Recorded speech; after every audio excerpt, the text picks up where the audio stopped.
मित्रांनो नमस्कार. ह्या ज्या महापुराचं पाणी आलं, या महापुराच्या पाण्यामध्ये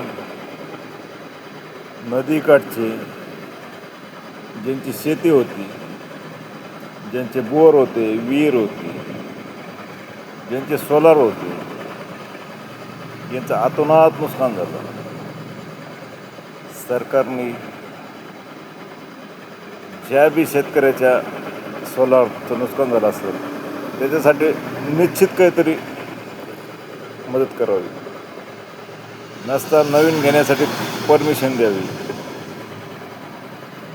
एवढंच सरकारच्या चरणी प्रार्थना मागावी. शेतकरी दुसरं काही करू शकत नाही ना मागणीशिवाय. सरकारने काय निर्णय घ्यावा, पण सोलारच्या बाबतीत ज्यांचे पाण्यात गेले ते पाहून पंचनामा करा, काय करायचं करा, पण त्याच्यावर काहीतरी निर्णय घ्यावा. हे सरकारला विनंती.